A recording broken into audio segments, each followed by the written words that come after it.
Construction continues to take over many areas of downtown Indianapolis, affecting the commutes of many Indianapolis residents. It's hard, like commuting, trying to figure out what time to leave in the morning. Like sometimes it takes me 30 minutes, sometimes it takes me 40 minutes. Coming home, it should be a 7-minute drive, and it ends up taking at least 15 minutes most of the time. If you live or commute near downtown Indianapolis, chances are you've come across these orange cones and road closure signs at some point. It just delays everything. Construction has been underway downtown since June and is expected to continue well into next year.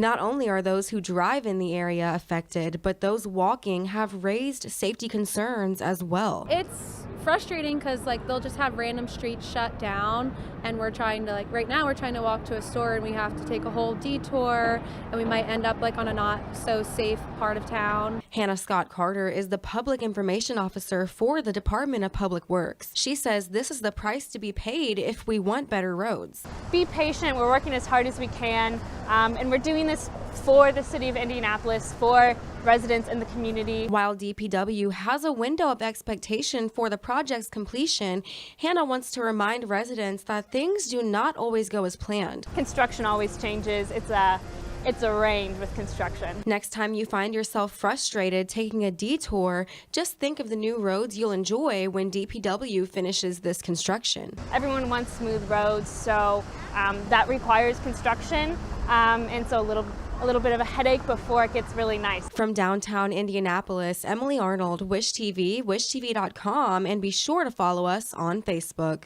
Many of the downtown construction projects are expected to be completed by November. Public safety walks allow the mayor to visit high-crime neighborhoods with IMPD to show residents that they share the goal of decreasing high crime across Indiana. Hey, how you doing?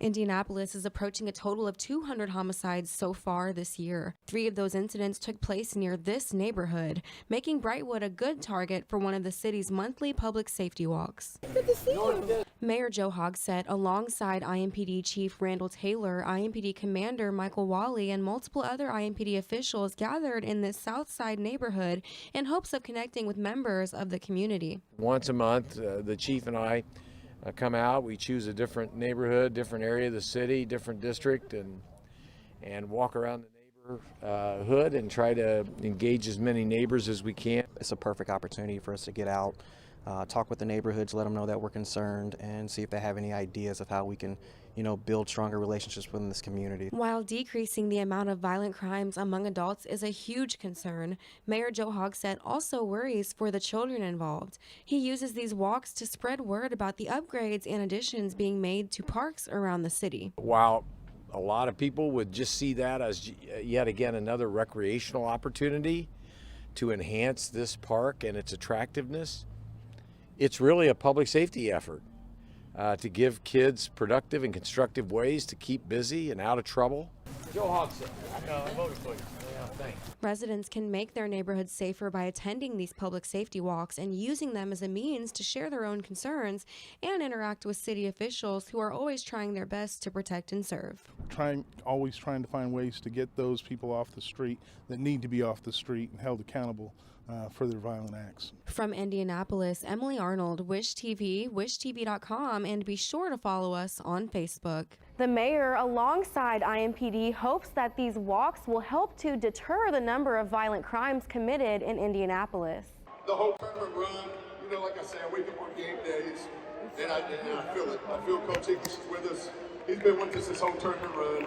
Many basketball seasons are determined by one basket. These baskets can catch everyone by surprise. However, head coach Mike Renfro is not surprised by the Beech Grove High School boys' state championship win. With the best support system looking down on them, it was no surprise they changed the school's history.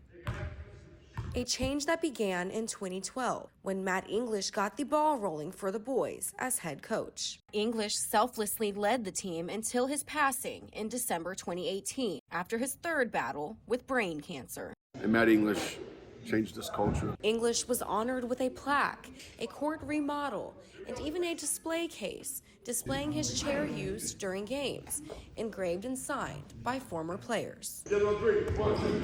Channeling motivation from up above and below their feet, where English's signature is engraved, along with the slogan he coined for the team, "We Before Me," a testament to the impact English had on this program.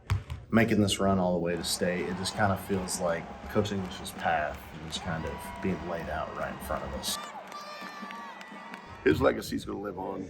From Beech Grove, Indiana, for Spectrum One News, I'm Emily Arnold.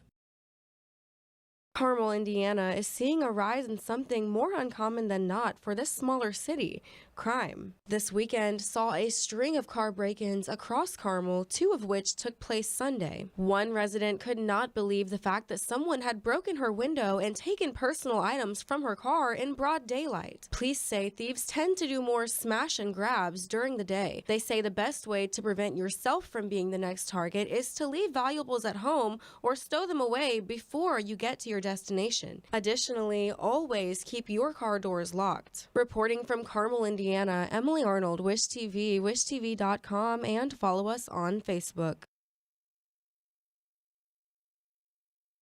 The town of Hartford, Connecticut is searching for answers after a 13-year-old boy died of a fentanyl overdose at school. A legal change could make it easier to send someone to prison in Wisconsin following the closure of a major cold case last week. A senior Russian government official has stepped down, citing Putin's invasion of Ukraine as the reason. Nina Dos Santos has the story. COVID concerns are heavy on the minds of a group of American athletes as they prepare to head to the Beijing Winter Olympic Games this month. Team USA boarded a flight from Los Angeles to Beijing last Thursday. The team had to test negative twice before leaving and must continue to test negative daily once they arrive in China. Athletes have expressed concerns for the virus, but are nevertheless anxious to get back to normal. The previous Summer Olympics saw 41 positive cases in athletes. We wish nothing but good health and safety to Team USA. The Pledge of Allegiance is recited in schools all over the country and often at government meetings at all levels, including board meetings in Dane County, Wisconsin. But one county supervisor wants that to stop. Tesla's corporate office is saying goodbye to California very soon as Elon Musk made a surprising announcement just a few days ago. Dozens of cats are awaiting relocation to new loving homes after they were rescued from a condemned home in Muncie, Indiana. To report a case of animal neglect in Indiana, contact your local animal control agency or the local sheriff's department. Governor Baker from Massachusetts is calling up the National Guard for help after experiencing multiple delays when it comes to COVID testing in schools. Next time you're looking for a way to pass time with friends, consider heading to your local bowling alley. Students are asked to be on high alert and take all precautions after multiple car thefts have been reported. Campus police say the best way to prevent car theft: lock your car and keep your keys with you. Reporting from University of Indianapolis for UND-TV, I'm Emily Arnold. This is the second location being introduced to Indy's South Side, and the Mission Store resells high-end products for a fraction of the price. Grand opening is today at 10 a.m. It's going to be packed, so get here early. From Indianapolis for UND-TV, I'm Emily Arnold. This is still anyone's game here. We have seen a lot of cool stuff going on. A couple of really good blocks from the Greyhounds, multiple turnovers from both teams here, and a lot of just fighting for possession of this ball. Specifically, after a shot has been made, we're seeing a lot of fighting under the basket for the rebound there. So it'll be really interesting to see how the rest of this game plays out here on the GLVC Sports Network. Indy is currently shooting 55% from the three-point line, but a lot of their points are coming from these three-point shots, and the Greyhounds have established a lead that will be pretty hard to catch up with as they're currently up over 30 points here at Nickerson Hall. Stay tuned for the second half here on the GLVC Sports Network. The Greyhounds may have a chance, though, with free throws. Currently 6 personal fouls for the Bearcats, only 4 for the Greyhounds. So we'll see how this next quarter plays out here on the GLVC Network.